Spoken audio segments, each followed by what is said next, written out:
তুমি বাঁচাও তুমি মারো অবিরত ক্ষমা করো তুমি বাঁচাও তুমি মারো অবিরত ক্ষমা করো ধরার যে জন তাকে ধরো ধরার যে জন তাকে ধরো তোমার মোটে সবই আল্লাহ সুবহানাল্লাহ আলহামদুলিল্লাহ লা ইলাহা ইল্লাল্লাহ তোমার রিজিক খাওয়ার পরে অবাধ্য হন কেমন করে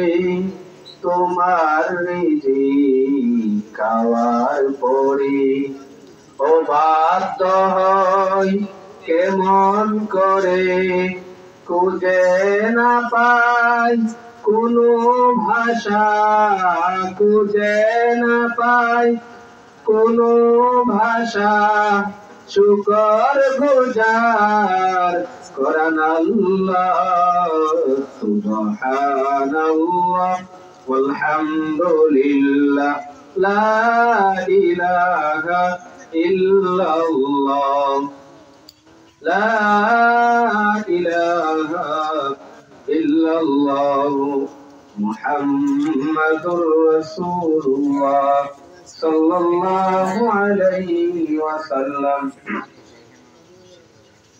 আলহামদুলিল্লাহ, আজকের আয়োজিত আশুরাল পশ্চিম পাড়া যুব সমাজের উদ্যোগে সকল কবরবাসীর স্মরণে ইসালের সওয়াব ও দোয়া মাহফিলের আয়োজনের সকল আয়োজক বৃন্দদেরকে অন্তরস্থল থেকে শুকরিয়া জানাই যে তাদের এই সুন্দর আয়োজন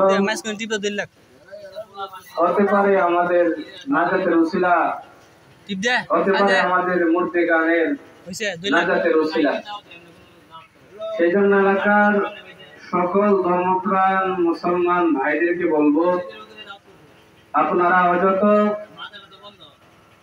অযথা সময় দোকান পাটে রাস্তা ঘাটে বাড়িতে না কাটিয়ে আমরা অতি সত্বর প্যান্ডেলে চলে আসি, আল্লাহ তাআলার কাছে কান্নাকাটি করি, আল্লাহর কাছে দোয়া করি আল্লাহ তাআলা যেন আমাদের প্রত্যেকের মুর্দেগান মুমিন মুমিনাতকে যেন আল্লাহ তাআলা মাফ করে দেন।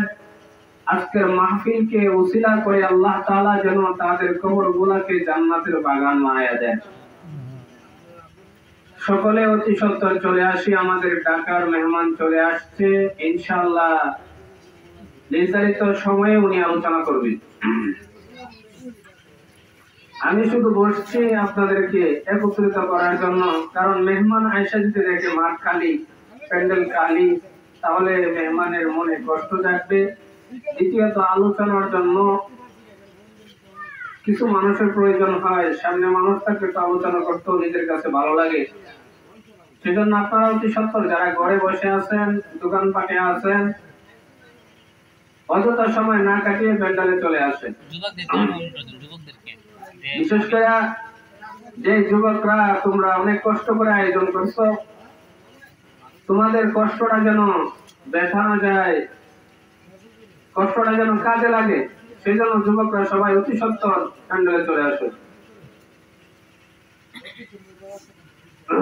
আসলে আলোচনার জন্য মন মানসিকতা লাগে,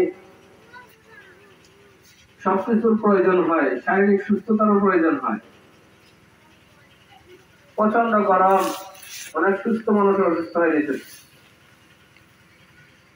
তারপর আপনারা যদি আসেন, সামনে বসেন, কিছু আলোচনা বাহির হবে। আর যদি আপনারা না আসেন, আলোচনা করবো কোথায়?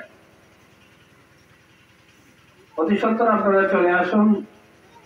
আর সকলে ভালো কাজ করতে পারে না, ভালো কাজ সকলের কপালে জুটে না।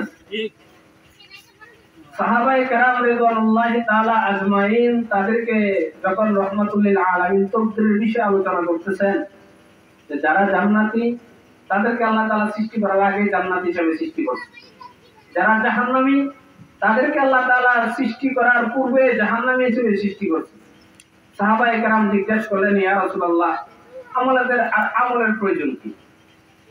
আমল করে এত কোনো লাভ নাই। যদি জান্নাতি হয় তাহলে আল্লাহ তাআলা জান্নাতে দিবে, যদি জাহান্নামী হয় তাহলে আমরা এমনি জাহান্নামে চলে যাবো, তাহলে আমল করার কিসের প্রয়োজন? রাহমাতুল লিল আলামিন বলেন, যারা জান্নাতি হবে তাদের মাধ্যমে জান্নাতের কাজে আল্লাহ তাআলা করাইবে, আর যারা জাহান্নামী হবে তাদের মাধ্যমে জাহান্নামের কাজ, গান বাদ্য, দোকান পাট বাজার, অযথা পরলোকের নিন্দা নিয়ে বৈশা থাকবো। দুইজন তিনজন মানুষ ঘরে বৈশা বৈশা ওকে ওই মুখে ছিল, হ্যাঁ ইতা, হ্যাঁ কি ওই, হ্যাঁ ইতা, তুমি সবচেয়ে ভালো হয়ে গেছো, সবচেয়ে অন্যায় তুমি বড়টা করতেছো, সে শুধু সুদ খায় তারপর তোমার থেকে ভালো। কারণ হলো সুদ করে কোনো অন্যর গুনাহ আনে না, নিজে নিজে ভোগ করবে। আর গীবতকারী, আপনি সুদ করে বদনাম করতেছেন, ওই সুদ করার গুনাহটাও আপনি নিতেছেন।